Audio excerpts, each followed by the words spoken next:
Boa tarde, alunos do oitavo ano. Estamos aqui hoje utilizando essa ferramenta para que nós possamos dar continuidade ao nosso estudo devido ao momento delicado que o país passa. Então, nós estamos utilizando a ferramenta online. Então, vamos lá. O conteúdo começa, né? Nós vamos falar sobre o conteúdo do capítulo 2, página 22, Construção do Território Americano, que vai falar sobre a Constituição, os povos originários da América e como que essas sociedades eram, né, antes da chegada do colonizador europeu, correto? Então vamos lá. Povos originários do continente americano. Na região mesoceânica, que compreende o México e parte da América Central, e na região andina, atual Peru, nos Andes, desenvolveram-se três das maiores culturas pré-colombianas: os maias, os astecas, quer dizer, os maias, os incas e os astecas. A cultura maia, a mais antiga delas, entrou em declínio até desaparecer, enquanto os incas formaram grandes impérios. Incas e astecas formaram grandes impérios. Quando a gente fala de América pré-colombiana, nós queremos dizer o quê? Esse termo pré-colombiano. Então, costumamos dizer que é o período, histórico compreendido entre os primeiros vestígios da presença humana na América e o descobrimento europeu, cujo marco é a chegada de Cristóvão Colombo no ano de 1492. 1492, certo? Tem até um filme, para quem quiser se aprofundar nesses estudos. Esse filme ele é bem interessante e marca aí, né, a chegada desses europeus e como eles se relacionaram com essas sociedades que aqui estavam, até entrarem em conflito, né, é, e começar uma matança indiscriminada desses indígenas que vão desaparecer por completo ao longo de muitos anos. Os maias. A civilização maia é a mais antiga das grandes culturas pré-colombianas, com origens que remontam possivelmente ao século XVI a.C. Estendeu-se pelo sul da península de Yucatán, no atual México, e em parte da Guatemala e de Honduras. Seu apogeu deu-se entre os séculos 3 e 9 depois de Cristo. Organização. Herdeiros dos Olmecas, um dos primeiros povos organizados da América, os maias viviam em cidades e estados independentes que controlavam territórios próprios e falavam línguas diferentes. No entanto, estavam confederadas na chamada Liga Mayapã, que conseguiu manter equilíbrio entre as diferentes cidades por aproximadamente 200 anos. Os astecas. Os astecas formaram um império local que hoje é o México, certo? Tinham cidades como Texcoco, Tlacopan e Tenochtitlan, onde morava o imperador. Como o povo asteca era guerreiro, sua dominação estendeu-se por 150 anos, até sua conquista por Fernão Cortés, entre 1519 e 1523. Certo? Hernán Cortés era um espanhol, né, que veio conquistar essa sociedade,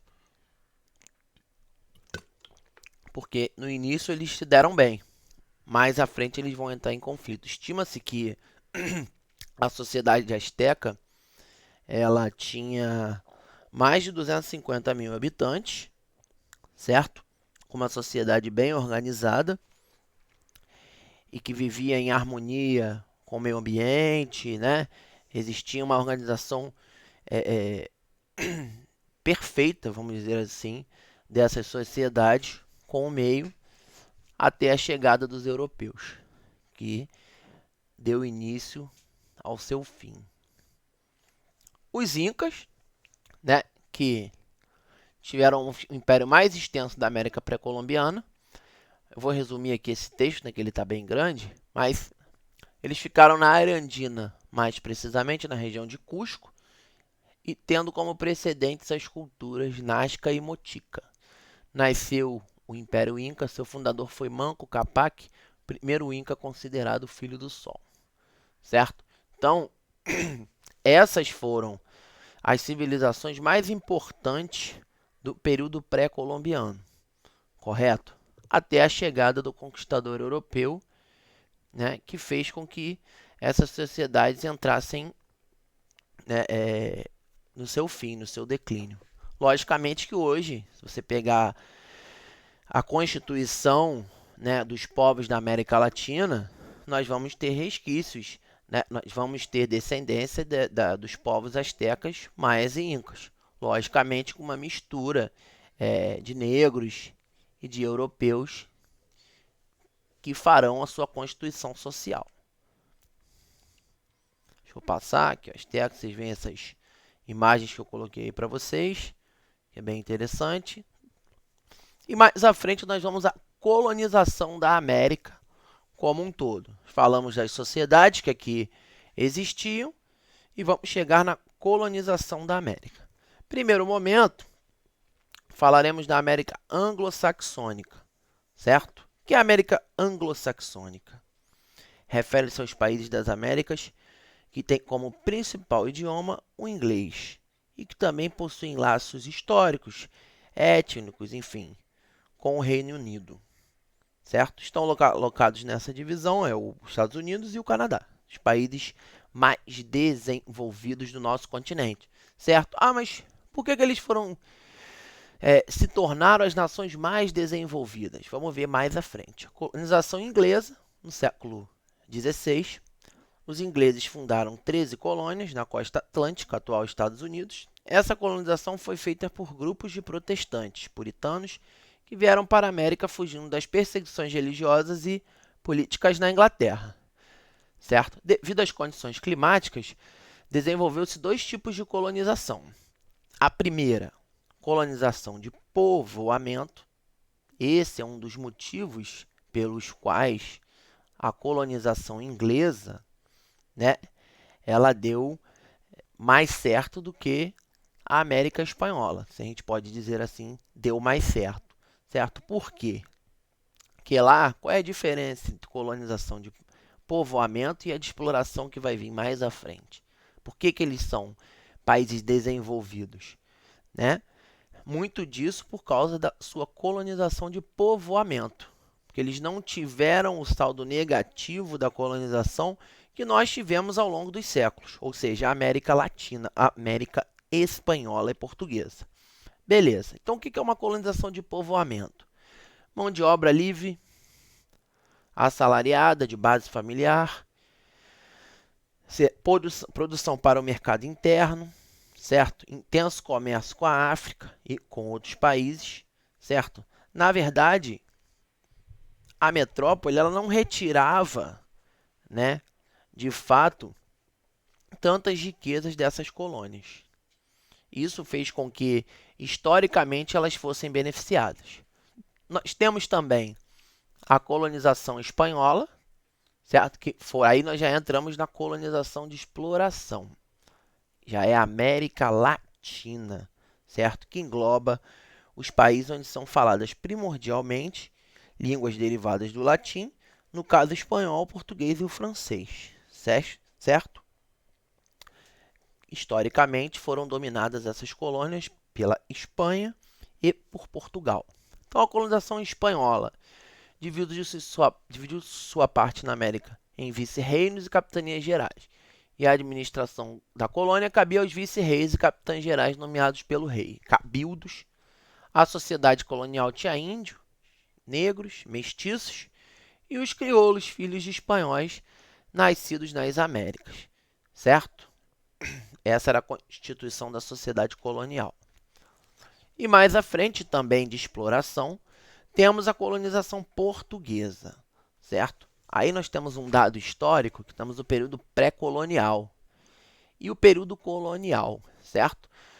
O período colonial, ele começa em 1500, né? E o período pré-colonial começa em 1500 e o período colonial em 1530. Ou seja, de 1500 a 1530, o Brasil ficou marcado pelo desinteresse por parte de Portugal. Razões: o Brasil não oferecia de imediato nada que interessasse a Portugal, principalmente ouro e prata. O maior interesse de Portugal era no lucrativo comércio das especiarias, certo? Só que a partir daí, outras nações começaram a tomar interesse no Brasil e Portugal teve que criar algumas medidas. Expedições portuguesas. Portugal enviou para algumas expedições para o Brasil. Objetivo: reconhecer o litoral, explorar, certo? E defender contra os franceses. E descobrir riquezas também, né? A primeira capitania hereditária foi criada, foi a Vila de São Vicente, certo? E as atividades econômicas do período pré-colonial foram atividade extrativista do pau-brasil, a língua, a origem do nome aqui, a gente não precisa também se ater a fundo desse nome, mas o que eu quero que vocês entendam aqui? Quero que vocês entendam que de 1500 a 1530, o Brasil só enviou algumas expedições, mas ele não tinha de fato interesse econômico. O Brasil não, perdão, Portugal enviou algumas expedições de 1500 a 1530, mas ele não tinha de fato interesse econômico, né, nessa nova colônia, correto? Só mais à frente que o Brasil vai ter esse interesse. Então temos também trabalho de corte de madeira, exploração do pau-brasil, feitorias, atividade nômade predatória. O pau-brasil era utilizado na extração de um corante vermelho para atingir tecidos, também utilizado na fabricação de móveis e navios. Por ser uma atividade extrativa e nômade, não favoreceu a formação de núcleos de povoamento, pois à medida que a madeira se esgotava naquela região, os colonos se deslocavam para outra região. Correto? Então, vocês têm que ter em mente o seguinte: a colonização de exploração, ela teve um outro fundamento, que foi o quê? Explorar a colônia, certo? Se até então, até 1530, Portugal não tinha um interesse econômico no Brasil, outras nações começaram a chegar. Então, Portugal teve que defender o seu território, ele vai começar a fazer expedições, vai iniciar atividades econômicas aqui, a fim de colonizar o território e descobrir riquezas. Foi a partir daí que se iniciou o interesse português no território brasileiro e na nossa colonização. Aqui eu botei duas gravuras,